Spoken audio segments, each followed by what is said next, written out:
இன்னைக்கு வீடியோல சூப்பரான ஒரு பிரியாணி ரெசிபி பண்ண போறேன். ரொம்ப சாஃப்டான மட்டன் பிரியாணி ரொம்பவே ஈஸியாவே செஞ்சிடலாம். இந்த சுவையான மட்டன் பிரியாணி எப்படி செய்யறதுன்னு இந்த வீடியோல பார்க்கலாம். ஃபர்ஸ்ட் ஒரு குக்கர்ல கொஞ்சமா எண்ணெய் கொஞ்சமா நெய் ஆட் பண்ணிக்கோங்க. அது சூடானதும் அதுல 2 பிரியாணி இலை, 3 கிராம்பு, 3 ஏலக்காய், ஒரு சின்ன பீஸ் பட்டை, ஒரு நட்சத்திர சோம்பு, 1/4 டீஸ்பூன் பெருஜீரகம் ஆட் பண்ணி லைட்டா கொஞ்சம் வதக்கிக்கோங்க. இப்போ இதில் மெல்லிசா நீளமாக கட் பண்ண 2 பெரிய வெங்காயம் சேர்த்து வதக்கலாம். வெங்காயம் சீக்கிரம் வதங்கிறதுக்காக கொஞ்சமாக உப்பு ஆட் பண்ணிக்கோங்க. நம்ம சேனலில் இதுக்கு முன்னாடி நிறைய பிரியாணி ரெசிபி, சிக்கன் ரெசிபிஸ் எல்லாம் பண்ணியிருக்கேன். நீங்கள் இன்னும் அந்த ரெசிபிஸ் எல்லாம் பார்க்கலன்னா அதோட லிங்க் கீழே டிஸ்கிரிப்ஷனில் இருக்குது. மறக்காமல் அந்த ரெசிபிஸும் போய் பாருங்கள்.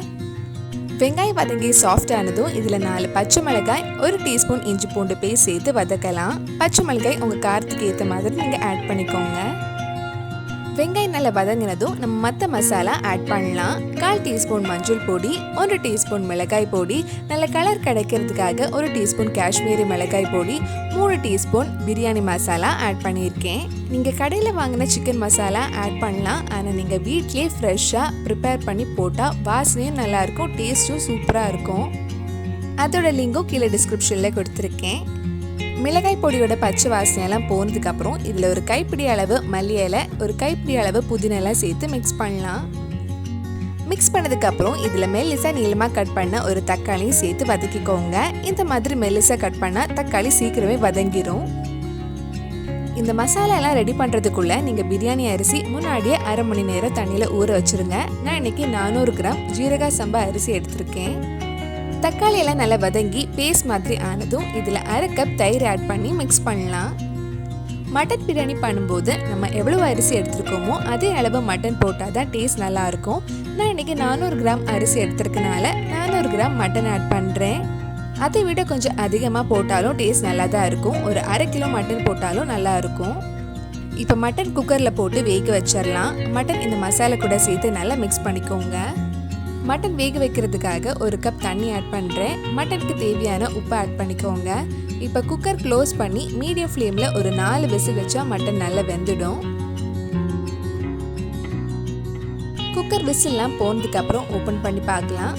வாசனையே சூப்பராக இருக்கு. மட்டன் நல்லா வெந்திருக்கு. இனி நம்ம இதில் நம்ம ஊற வச்ச அரிசி போட்டு வேக வச்சிடலாம். 400 கிராம் ஜீரகா சம்பா அரிசி 30 நிமிஷம் தண்ணியில் ஊற வச்சு எடுத்திருக்கேன்.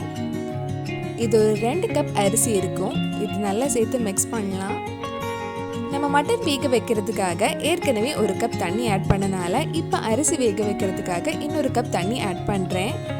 டேஸ்ட் பார்த்துட்டு தேவைப்பட்டால் இன்னும் கொஞ்சம் உப்பு ஆட் பண்ணிக்கோங்க. இப்போ மிக்ஸ் பண்ணிவிட்டு குக்கர் க்ளோஸ் பண்ணி ஒரு விசில் கிட்ட வச்சா போதும் மீடியம் ஃப்ளேமில். அதுக்கப்புறம் ப்ரெஷர்லாம் போனதுக்கப்புறம் ஓப்பன் பண்ணி பார்த்தா அரிசி நல்லாவே வெந்திருக்கும்.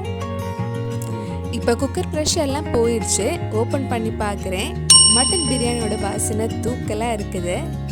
அவ்வளவுதான், ரொம்ப சுவையான மட்டன் பிரியாணி ரெடி ஆயிடுச்சு. கண்டிப்பாக நீங்களும் இந்த டேஸ்டியான பிரியாணி ரெசிபி உங்கள் வீட்டில் செஞ்சு பாருங்கள். பிடிச்சிருந்தா இந்த வீடியோவை லைக் பண்ணுங்கள், உங்கள் ஃப்ரெண்ட்ஸ் அண்ட் ஃபேமிலிக்கு ஷேர் பண்ணுங்கள். வேறு நல்லா பிரியாணி ரெசிபி நம்ம சேனலில் ட்ரை பண்ணலான்னு கீழே கமெண்ட் பாக்ஸில் சொல்லுங்கள். நீங்கள் இன்னும் என்னோட சேனலை சப்ஸ்கிரைப் பண்ணலைன்னா மறக்காமல் சேனலையும் சப்ஸ்கிரைப் பண்ணுங்கள். கூடவே அந்த பெல் ஐக்கனையும் ப்ரெஸ் பண்ணால் நான் புது வீடியோ போட்ட உடனே உங்கள் ஃபோனுக்கு நோட்டிஃபிகேஷன் வந்துடும்.